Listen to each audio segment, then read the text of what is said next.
Greetings and salutations, young true believers. So today we're talking about Cecile Laborde's Political Liberalism and Religion on Separation and Establishment. So establishment of what? Establishment of religion as something that is officially endorsed by the state, right? And a couple things need to be acknowledged before we go dive into this article. One, you see that for the past 3, 4, 5 articles, everybody is referencing Rawls and the theory of justice. That work was that influential in political and social philosophy. So that's why we read that very early on in the semester. You can't begin to understand the debates in political philosophy without having some background as to what John Rawls was talking about, because he casts a very large shadow over all of these debates, again, as we can clearly see. So this issue of separation of church and state and establishment of a state religion is something that has always divided liberals. In the U.S. and France, there is a strict separation of church and state. The state does not endorse any religion or any religious sect above any others. There is no official religion. Now, in places like Norway and the UK and Germany, there are officially state-sanctioned churches. That having been said, those nations, especially Norway, right, are very secular, right? So why is this issue so very divisive, right? Well, Laborde talks about it. This is page 408, right? The difference between orthodox political liberalism, which she notes is indeterminate about the symbolic dimensions of the public place of religion, and she contrasts that with what she calls a citizenship-centered, Republican conception of political liberalism, which decisively rules out symbolic establishment, right? Which one is better? Well, as she notes, there are 4 typical, very roughly speaking, 4 general views on this issue of establishment, right? 1, there's what's known as militant separation, inadequate protection of religious freedoms, official support and promotion of skepticism or atheism by the state, secularist, anti-religious state. So that would be an example of, say, the USSR, the old Soviet Union, China, North Korea, where the official state position is atheism and there is no endorsement whatsoever of a religion, and sometimes there's religious persecution. B, modest separation. Adequate protection of religious freedoms, no official support of religions by the state, no public funding of religious education, and no state aid to religious groups. That is the U.S., Canada, and France.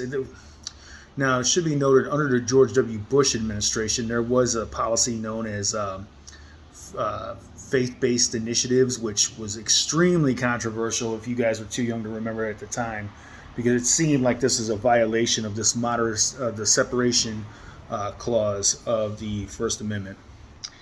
C, modest establishment. This is what we see in the UK, Norway, Germany again. Adequate protection of religious freedoms, official support of religions by the state, public funding of religious education, and state aid to religious groups, although in all of these instances it's not particularly widespread. And then we have D, full establishment, which is what we see in Iran, for example. Iran is an Islamic theocracy, right? Inadequate protection of religious freedoms, official support and promotion of religious orthodoxy by the state, theocratic, anti-secular state, right?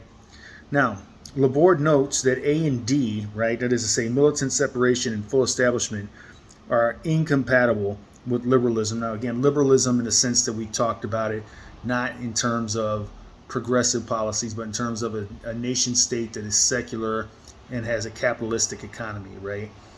So A and D are incompatible with liberalism because, by definition, they offer only inadequate protection to religious freedoms. In such regimes, the state would, for example, forbid adherence to certain religions, promote the truth of one religion, or make access to full citizenship dependent on religious belief or unbelief, right? And such regimes, she notes, would be ruled out by liberal principles. All right. Well, then, which one is best? Well, again, by appeal to Rawlsian principles, right? And Rawls was somewhat sympathetic to the third position, that is to say, a modest establishment, right? But Laborde is going to part ways with him She thinks that the best thing to do is go with the Republican. Again, Republican in this case is just in terms of a nation that has a Republican form of government. That is to say, you elect representatives to represent your interest in government, right? Um, Again, what she calls the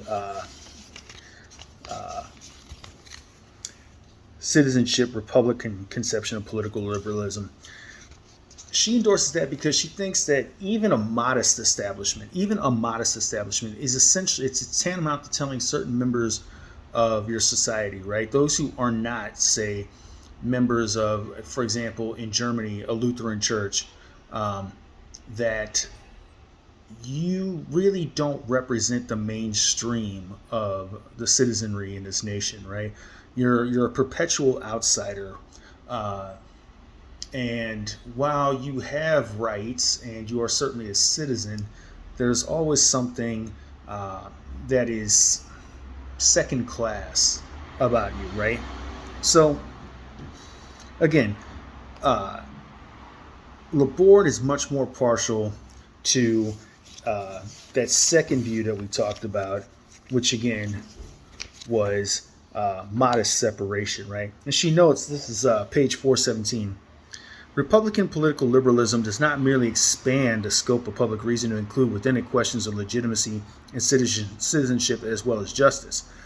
Rather, it expands the notion of justice itself, the subject of public reason, and asserts that justice is not simply about the justification of state coercion, right? That's when is it acceptable for the state to use coercion, right?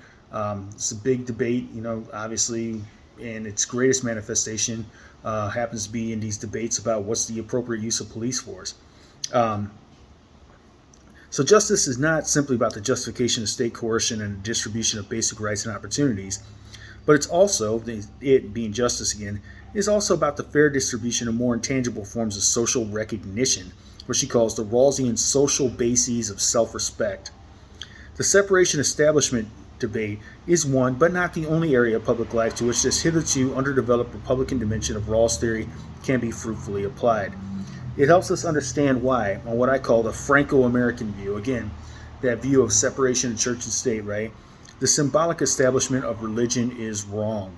Even if, as advocates of the Anglo-European, again, as I say, the English-German view of it, right, point out, it does not violate any religious freedom. It's wrong, again, precisely because it tells those who are not members of that state-sanctioned church that they're not fully citizens. They're not citizens in the robust way that a member of that church might be.